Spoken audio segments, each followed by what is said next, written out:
Hi guys, my name is Georgia. I am the founder and CEO of Jinyo, and I am also a Teach English in China alumni, and I'm doing this vlog to do a bit of an experience share about my time in China and all of the amazing opportunities that have come since doing the programme. So I was studying at the University of Birmingham and it was my final year, and I got an email through saying Teach English in China, and I didn't really know what I wanted to do. I knew I wanted a gap year and to get some kind of a job somewhere, but I'd never been to China, but I just thought, why not? It seemed like a good opportunity. So I ended up signing up with TEIC and going to their really good pre-departure course, and met a few people also going to the same city, Wuhan. And then I got sent out there for the September. So it was a really good experience. It sounds really cliched, but it has changed my life massively. There were definitely lots of challenges, but it was pretty fun. I learned so much from doing it. So I was placed in a primary school, and I was a grade 1 English teacher. So that meant I had about 500 children. There were 50 in each class, and they were ages 6 to 7. So it was a bit of a handful. Fortunately, I was given a really good co-teacher who spoke very good English. So she was there to kind of control the class, discipline, all that kind of thing. So I could just focus on the teaching side of it. But the children were adorable. They were so sweet, a little rambunctious at times, but it was such good fun. And I got the freedom to develop my own syllabus, all the teaching materials. So that was challenging, but really, really good. And then aside from the teaching part, there was obviously the whole challenge of settling into China life, because it is very different from the UK. But if you like living in a fast-paced, kind of unpredictable environment, then it is definitely something that would suit you. Now, I did this programme in 2011, so it's obviously quite a long time ago. My memory is not all that fresh. So I think the best thing to do would be to show you a little memory book that I put together after I got back from China, with lots of photos and some of my experiences there.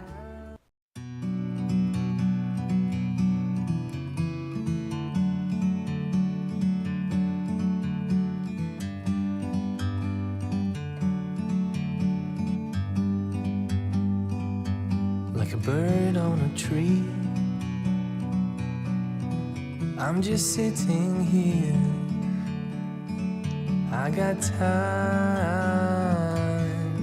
it's clear to see. From up here, the world seems small. We can sit together. It's so beautiful, you and me. We're meant to be in the great outdoors, forever free.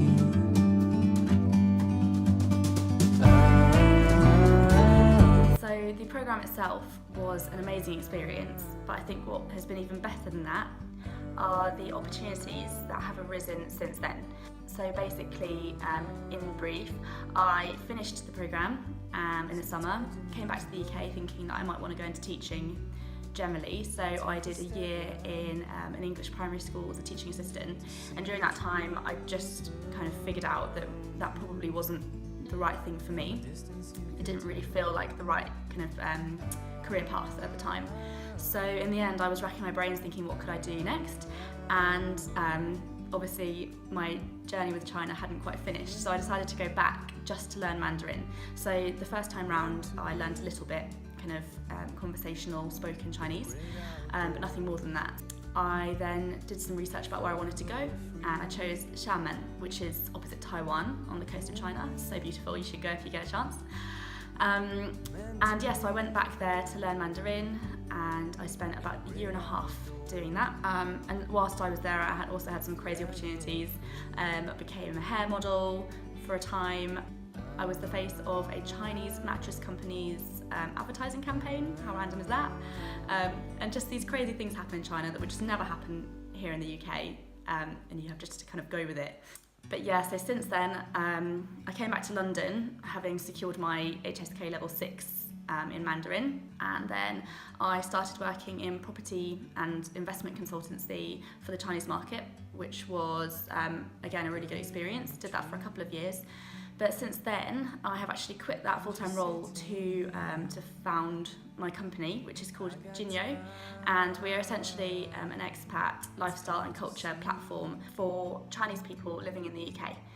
And basically it's because it's what I really wish I had when I was in China, because obviously Beijing and Shanghai have things like the Beijinger and Shanghaiist, those websites, but the cities I was in didn't. So it took me quite a long time at first to make friends and meet other expats living in the city. It took me a really long time to figure out how to do basic things, like if I need to go to the hospital, how to navigate that scenario, where to go to buy XYZ basically. So what we're aiming to do is to give kind of the best and most authentic lifestyle and culture information about the UK for Chinese people living here, and we do online education courses, we do offline events as well to help them meet people, make new friends, get more into British culture and that kind of thing. So obviously, without sounding too cliched, without doing the Teach English in China programme, none of this would have happened, because I didn't really have that innate interest in learning Mandarin or in China. It was just kind of a random decision to go, really. So I'm really glad that I did do that in the end. But if you don't know too much about China already, it really is such an amazing place. The culture and the food particularly is insane. So when I was in Wuhan the first time round, a lot of my friends assumed that I was just eating basically English Chinese food all the time, which if that was the case, I would have gotten very fat. But no, real Chinese food is very different to what you can get in the UK usually.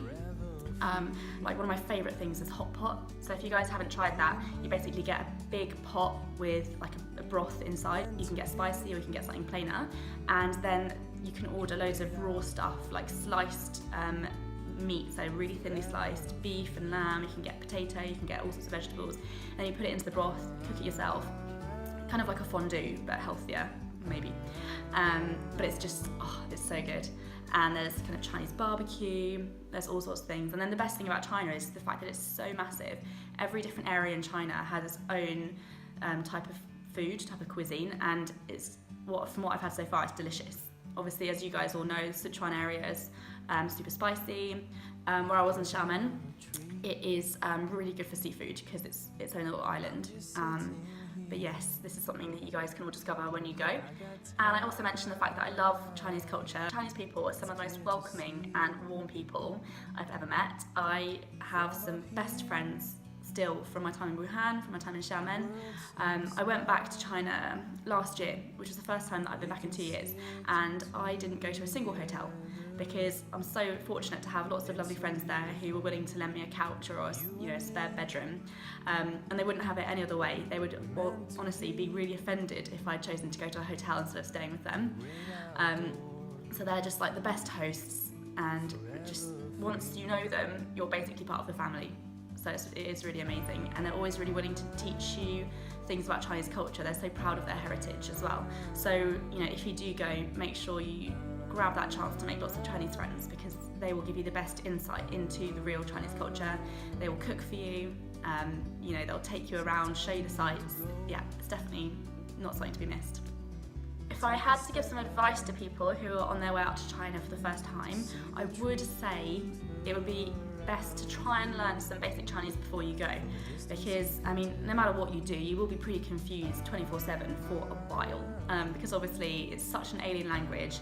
Everywhere you go, like restaurants, in the taxi, in the supermarket, it's all just completely alien language at first. So I think if you want to be able to communicate on a basic level with people from the get-go, it is best to spend a few weeks to a few months before you go just learning a bit. If you can't afford to go to classes and get a teacher, then you can do what I did, which was get Rosetta Stone or any other online learning materials. It would just really help you to ease into life there. And the other thing is just to be really open-minded about everything. So my big thing was food. I used to be really fussy, which is hilarious because now I just eat anything. And I think China really helped me with that, because you don't always get much choice. So when I was younger, I wouldn't eat anything, like any meat off the bone. But in China, you quite often don't get the choice, because sometimes they prize the cuts of meat that we would chuck in the bin as the best bits of the meat. So I learned very quickly that, unless I wanted to be vegetarian, which I didn't, that I would, have to try new things. And in the end, I tried some things that I would never have imagined eating before, but now I really love. Like, don't judge me, but I now love pig trotters. They're so good. So if you go there, definitely try that. Well, thanks for watching my vlog. I hope you found it useful and interesting, and if you do decide to go to China with Teach English in China, then I wish you good luck and have an amazing time. And if you are thinking of going, or if you've already booked your space and you're about to go soon, then we do lots of cross-cultural events with Jinyo. So we do something called Culture Club Parties, where we have a lot of Chinese students and young professionals, and also a lot of local or international students and young professionals who are interested in Chinese language and culture. So it's a really good social networking event where you can come and meet some new Chinese friends, practice any Chinese you might know already, or just learn a little bit more about Chinese culture. So feel free to come and join us at one of those, and if you do, I'll see you there.